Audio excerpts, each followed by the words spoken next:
Just when you thought it was all over, they always come back for more. Nothing truly stays dead forever. The witching hour is upon us, and time is running out. It's a race against the clock and against the undead.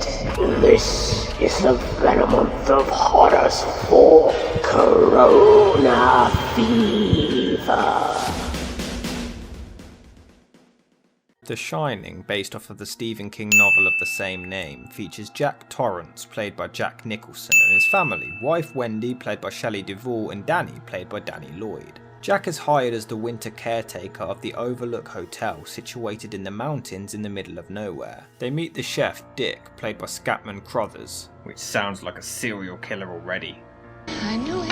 Who befriends Danny, who also seems to have an imaginary friend called Tony who talks to him through his finger, slowly revealing he has psychic abilities. Yeah, this movie kind of invented the psychic child cliche. Completely unintentional.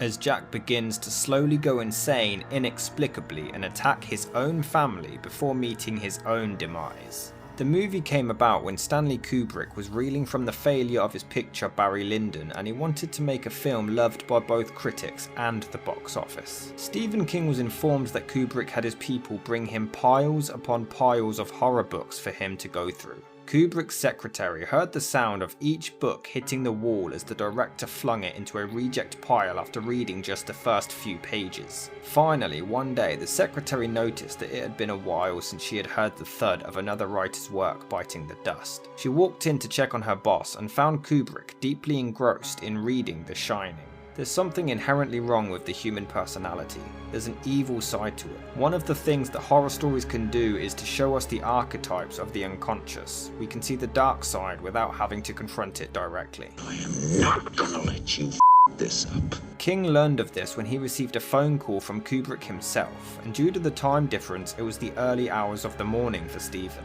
He assumed one of his kids had had an accident or something until his wife informed him that it was actually Stanley Kubrick on the other end of the line. Immediately, the filmmaker began talking about how optimistic ghost stories are because they suggest that humans survive death. No it doesn't. They die from death. They just live on in energy. And they still die. Is there something bad here? But he dismissed the concept of hell entirely. King then replied, "There are people who believe in hell and they fear it more than death itself." This is what made Kubrick truly understand the feel for the entire story. Jack Nicholson was always the first choice for Jack, but Robert De Niro was also considered, as were Robin Williams and Harrison Ford, but King disapproved of all of them. De Niro would later claim that the movie ended up giving him nightmares for a month, and other considerations were Martin Sheen, Leslie Nielsen, and even Chevy Chase. Will people please stop considering Chevy Chase for awesome roles that he doesn't deserve? I don't think that's true. Not only did Stephen King hate the casting of Jack Nicholson because he was already prone to playing psychotic characters and therefore the transformation wouldn't be anything special, but he also hated the casting of Shelley Duvall as Wendy. I envisioned Wendy as being a blonde former cheerleader type who never had to deal with any true problems in her life, making her experience in the Overlook all the more terrifying. Duvall was too emotionally vulnerable and appeared to have gone through a lot in her life, basically the exact opposite of how I pictured the character. King actually did submit his own screenplay to Kubrick, but it was rejected. It was a lot more loyal to the source material, but if it was anything like the miniseries he would go on to make, it was probably boring as piss. No need to rub it in. Jack Nicholson actually wanted Jessica Lange for the role, but Kubrick insisted on changing the character from the novel into a more emotionally fragile woman, which suited Shelley Duvall perfectly. Nicholson would later call Shelley's performance fantastic and the toughest job of any actor that he has ever seen. Kubrick wanted Slim Pickens, which is an amazing name by the way, to play Dick, but he refused, stating that he wanted nothing to do with the director after working with him on Dr. Strangelove. Ouch. You son of a bitch! The child from Close Encounters of the Third Kind, Carrie Guffey, was approached to play Danny, but his parents refused based on the movie's subject matter. The film was shot in sequence and the huge sets were built in Elstree Studios in England, but a fire broke out in February of 1979, causing a delay in filming. The movie took over a year just to shoot due to Kubrick's perfectionism and douchebag-like behaviour. In the behind-the-scenes documentary, you can see him and actress Shelley Duvall constantly at each other's throats as he lambasted her for her acting and missing her cues, even telling crew members to ignore her and give her no sympathy whatsoever, even claiming that she was wasting everybody's time. Due to how traumatized and extreme her performance needed to be, in addition to Kubrick's demand for multiple takes, she literally ran out of tears and became dehydrated for most of it. Kubrick intentionally tormented Shelley to add to her on-screen performance, causing her to fall ill, and her hair even began to fall out due to the stress. I'm pretty sure this is illegal. Not for me. He later claimed he was thoroughly impressed with her performance and thought very highly of her acting talents. Wasn't really acting though, was it? She actually was miserable and traumatized and depressed, you piece of scum. Are you out of your mind? Amazingly, Shelley still held no ill will against the director for this. She claimed he was only trying to get the best out of her and she wouldn't trade the experience for anything, though she would never want to repeat it. But strangely, Kubrick was actually really protective of Danny, only using him for the shots that were vital and using a dummy for others. Danny wasn't even aware that he was in a horror film, he was just told it was a drama and didn't discover the truth until he turned 18 and finally saw the film. The script was changed more times than The Dark Knight stumbles, causing Nicholson to get so frustrated he even threw out copies of it, refusing to memorize the lines, adamant that it would only change again the next day. He very often read the scripts just minutes before shooting. Rehearsals would usually span from 9 AM until 10:30 PM. Just the rehearsals. Nicholson's girlfriend at the time stated he would return home late and literally collapse in bed, falling asleep instantly. He did admit that the hardest scene to shoot was when he's typing and Wendy interrupts him before he yells at her to leave him in peace. Nicholson himself was a writer and has had similar altercations with his girlfriend in real life, so the scene hit a little too close to home. To keep him in character as agitated as possible, Kubrick would only feed him cheese sandwiches, which he absolutely hated. Who the hell hates cheese sandwiches? I'm awfully glad you asked me that. But because of the constant script changes, improvisation was actually allowed. Throwing the ball around the lobby was Jack's idea, as was the little pig's line as he bashes the door down, Danny using his finger to talk as Tony was his own suggestion. Their clothes were taken away to be cleaned constantly as they'd be covered in sweat before too long, and this is one of the first films to use a Steadicam, which was relatively new at the time, but production was a nightmare. In addition to the obscene amount of takes Kubrick demanded, the set also had no air conditioning. Scatman Crothers was 69 years old at the time and found it extremely difficult to sometimes give 100 takes for a scene. In fact, when Jack axes him off, Kubrick originally wanted 70 out of him before Nicholson insisted on the director to go easy on the older man, so he cut it down to just 40. Just 40. It's not a very demanding job. Crothers' next film would be Bronco Billy, directed by Clint Eastwood, who famously goes for one-take shots. Crothers actually broke down in tears at the relief after working with Kubrick on this one. The scene with blood coming out of the elevator was one of the hardest shots to pull off, as Kubrick felt it didn't look real enough, and this one small shot that only lasts a few seconds took an entire year to perfect. The iconic sequence where Jack backs Wendy up the stairs as she wields a baseball bat is in the Guinness World Book of Records for the most takes required for one scene. 127. 127. 127. That's just sadistic. You can see it in her eyes as well. She's just thinking, please no more takes, you crazy fat man. You've got a big surprise coming to you. Originally, John Williams was going to do the musical score, but Kubrick decided he wanted it to be from several different composers instead before finally finishing the film after over a year of shooting. After the picture premiered, Kubrick still wasn't happy as he cut out an entire scene at the end in hospital with Wendy as she's informed Jack's body was never found, which just makes even less sense and makes the ending even more confusing, but regardless, The Shining was released on May the 23rd, 1980 and originally did quite poorly. The box office gross did slowly start to improve, but it was generally mixed between critics. Many slammed it for its slow pacing. You all love The Godfather, right? Just checking. I don't believe they did. The main consensus was that it wasn't the norm for horrors back then. Roger Ebert claimed that he just couldn't connect to any of the characters, and it was even nominated for a Razzie for Worst Director. What? How? And Worst Actress for Shelley Duvall. Okay, now that I can understand.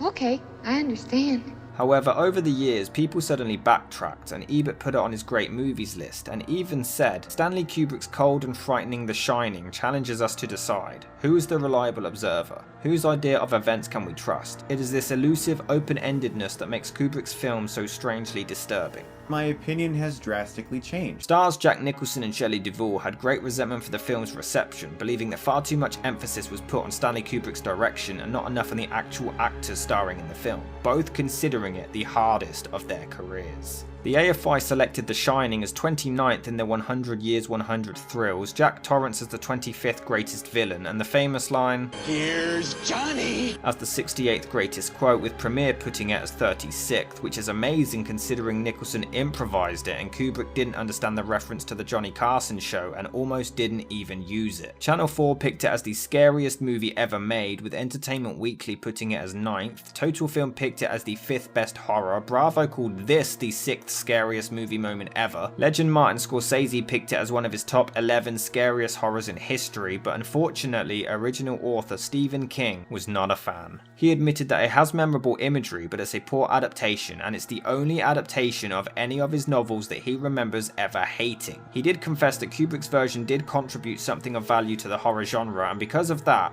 it's one of his favourites. One of his favourites, but he hated it. What? I must be losing my mind. The author wrote the original novel when he was suffering alcoholism problems, which is evident in the story, so he was disappointed that it wasn't explored in the film, and nor were much of the disintegration of the family. Instead of Nicholson, he wanted John Voight, Christopher Reeve, or Michael Moriarty, someone who looks more like a normal everyday guy. He slated Shelley Duvall's performance, claiming that she's just there to scream and be stupid, which isn't the woman he wrote about, as in the book she was a very independent, strong and intelligent character, and not a dickhead in distress. The movie focused more on the hotel trying to claim Jack instead of Danny like the book. Originally Jack was a likable guy with an alcohol addiction but slowly turned to the dark side, whereas in the film there's no real transition, he's weird from the start. Also, the book had Jack recover his good nature and sanity with some intervention scenes with Danny which never made it to the movie. He even tries to help him and Wendy escape the hotel, and this was completely ignored for the film. The movie also downplayed the supernatural side of things. King wanted Jack to be a victim of the haunting of the hotel, whereas Kubrick portrayed it as if the terror was coming from within Jack himself. Parts of the film are chilling, charged with a relentless claustrophobic terror, but others fall flat. Not that religion has to be involved in horror, but a visceral skeptic such as Kubrick just couldn't grasp the sheer inhuman evil of the Overlook Hotel. So he looked instead for evil in the characters and made the film into a domestic tragedy with only vaguely supernatural overtones. That was the basic flaw, because he couldn't believe. He couldn't make the film believable to others. What's basically wrong with Kubrick's version of The Shining is that it's a film by a man who thinks too much and feels too little, and that's why, for all its virtuoso effects, it never gets you by the throat and hangs on the way real horror should. In the book, the hedge animals come to life, but Kubrick cut that out because of the restrictions and special effects and replaced it with the chasing through the maze. Tony is actually Danny's adult self talking to him from the future, and the film never actually acknowledges this. The movie does vaguely show ghosts in short flashes, but it's always left to the viewer's interpretation. What the hell are they and what do they mean? Are they a paranormal entity, or is the subject witnessing them merely hallucinating? I don't know. Kubrick is telling a story with ghosts, but it isn't a ghost story because the ghosts may not be present in any sense at all, except as visions experienced by Jack or Danny. The movie is not about ghosts, but about madness and the energies. King would have us believe that the hotel is haunted. Kubrick is less definitive in the interpretations he offers. I consider it a failure as a ghost story, but it's brilliant as a study of madness and the unreliable narrator. The question itself was expanded more because in every scene where Jack sees an alleged ghost, he's facing a mirror, leading people to believe it's his own imagination and his own interpretation of himself. But all of these were finally laid to rest when Kubrick himself admitted that the ghosts were real, and it's all down to one scene. It seemed to strike an extraordinary balance between the psychological and the supernatural in such a way as to lead you to think that the supernatural would eventually be explained by the psychological. You think Jack must be imagining these things because he's crazy. This allowed you to suspend your doubt of the supernatural until you were so thoroughly into the story that you could accept it almost without noticing. It's not until Grady, the ghost of the former caretaker who axed to death his family, slides open the bolt of the larder door allowing Jack to escape that you are left with no other explanation but the supernatural. I'm very confused. Stephen King was also annoyed that Kubrick didn't film in the Stanley Hotel itself where the story originated, but Kubrick claimed he relocated due to lack of snow and electricity. I think he set out to make a film that hurts people. It's like a great big beautiful Cadillac with no motor inside. You can sit in it and enjoy the smell of the leather upholstery. The only thing you can't do is drive anywhere. So I would do everything differently. The real problem is that Kubrick set out to make a horror picture with no apparent understanding of the genre. Everything about it screams that from beginning to end, from plot decisions to the final scene. King also claimed that he has never understood why anyone finds the movie scary to begin with. Yet he finds water hoses and mallets scary. Makes sense.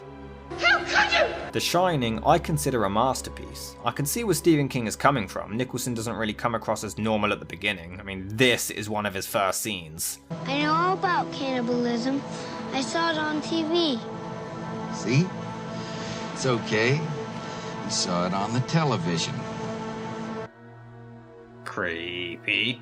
Living room, bedroom, bathroom, and a small bedroom for your son. Perfect for a child. What was the point of that line? In fact, that is creepier than anything he says or does when he is evil. In fact, Dick comes across as really creepy too. How'd you like some ice cream, Doc? Jack's the child killer, right? Yeah. There's even this scene where Dick starts to have visions of Danny, but it looks more like he's just receiving a blowjob. I also feel the changes from the source material were made to make it more cinematic. Some could have remained in, like the Tony explanation and maybe Wendy's original characteristics and such, but for the most part the other changes tend to work. Kubrick may have been a psychotic madman, but he definitely knew how to tell a compelling story with mesmerizing visuals. These shots are so entrancing, and you can tell the amount of effort and rehearsing that went behind them. The long takes, the Steadicam movements, they're insane, and the musical score is so unique, which also adds that sense of pure terror. But could they have picked a more boring and bland type of font for their opening titles? Yeah? Fellow director Steven Spielberg also praised the directing, especially the scene with 127 takes. Wendy discovers Jack's novel before he shows up and everything goes down. The obvious way of playing the scene would be to have Jack suddenly appear over Wendy's shoulder while she and the audience are preoccupied with the manuscript. Instead, Kubrick abruptly cuts away from Wendy to a shot from behind the pillar that tracks over to a distant view of Wendy from behind, thus preparing the audience of Jack's entrance into the frame and eliminating any shock of his appearance. Kubrick's unusual way of filming and editing the scene has two benefits. One, it allowed the remainder of the sequence to maintain tension without a moment of relief that would follow from a shock, and two, by avoiding a surprise at that moment, Kubrick saved the biggest scare in the film for Dick's murder, in which Jack's sudden appearance does come as a shock. Yeah, I guess so. I personally find the film quite scary. The long takes allow the tension to build more along with the music, so you're sat uncomfortably waiting for the car crash of events to take place, and that's exactly what a horror movie should be. This is the best and most famous scene of the entire film, and I think it's pure perfection. The 127 takes is madness, but I'll be damned if anyone says it sucks. Jack's performance, the camera work, the dialogue, the tension is all built magnificently, which is complemented well with the musical score, and Shelley's acting isn't too bad either. Jack Nicholson gives a groundbreaking performance, and although some parts are quite silly, they work for the patronising and heartless character. You think maybe he should be taken to a doctor? When do you think maybe he should be taken to a doctor?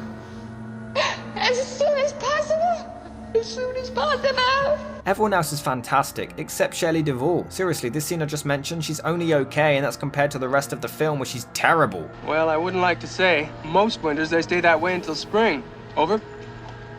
Boy, this storm is really something, isn't it? Boy, my acting is really convincing, isn't it?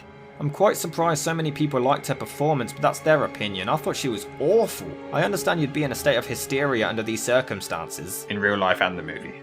But it just doesn't come across as realistic and believable. It just looks forced and fake and laughable. When Jack gets hired for the job, he has a meeting with the owner, Mr. Ullman, who feels obligated to inform him that a previous caretaker called Grady went nuts and killed his family with an axe. Now to me, this scene was just the most forced and unnecessary foreshadowing in film history. It was not needed one bit. Mr. Hallorann, what is in room 237? Nothing. There ain't nothing in room 237. But you ain't got no business going in there anyway. So stay out. Gee, I wonder how long until he goes in there. There's someone else in the hotel with us. There's a crazy woman in one of the rooms. She tried to strangle Danny.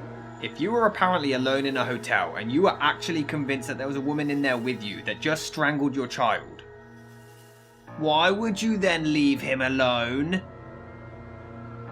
Go get your kid. I love the little son of a bitch. There's a part where Jack checks out the hotel room where Danny was apparently attacked and he finds this ghost lady and makes out with her. He then returns to Wendy and says that nobody was there, and Wendy accepts this. Think about it. Before this, she finds nasty bruises on Danny's neck and instantly accuses Jack of doing it. Danny then tells her this story of some strange lady, and she's not there. So surely that must mean it was Jack. But she never once actually accuses him again for the rest of the movie. I think he did it to himself. What? There is no other explanation, is there? Well, you could have done it. This woman is a terrible mother.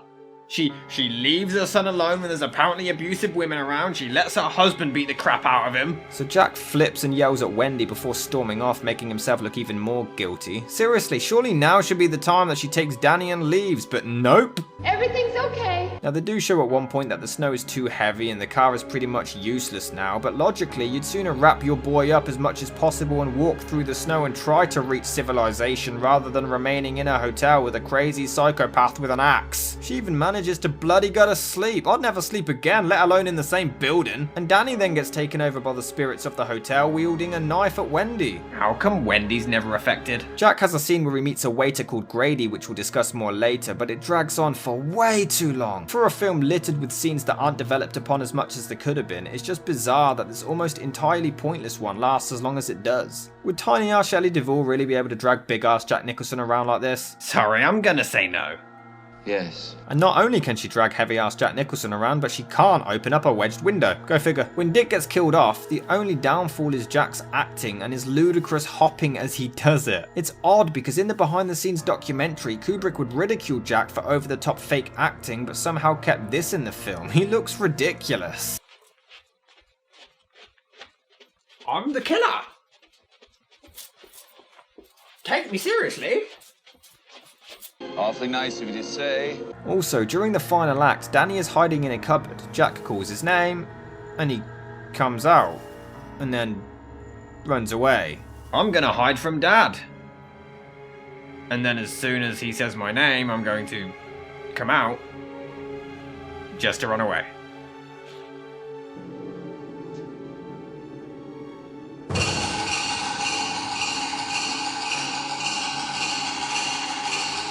Wow, now that's what I call a limp dick. But regardless of its problems, the film is genuinely creepy and chilling as hell. It delivers insane visuals, some of which aren't really explained very well, but do shake you to your very core. Seriously, what the hell is this? It's just random and weird. FYI, it was actually explained in the book. Basically, the manager of the hotel had a secret homosexual affair with a guest who wore a dog costume. Doesn't explain why in this one he's wearing a bear costume. So I guess Stephen King didn't really explain it properly either, but that's the closest we've got. I don't have any recollection of that at all. But here's a shock. This film, I think, is too rushed. Yes, this film is over 2 hours long, and I think it was too short. This is a first for this show. My point is, Dick reveals to Danny that he possesses the exact same psychic abilities after just one scene together. Just one. No development to know he can trust him, no bonding to get to know him, just gives him ice cream and then, yeah, I'm psychic. Couldn't predict his own death though, could he? It's weird because in the book he could. What do you mean? And in addition to that, Jack's transformation is rushed, if not non-existent. I don't feel like we do actually go on this journey through a man's psyche or through a paranormal haunting. Jack acts like a cock at the 31-minute mark. This could have easily been a 3-hour film if the screenplay actually took the time to develop the characters a bit more. Stephen King was right. That sounds weird saying out loud.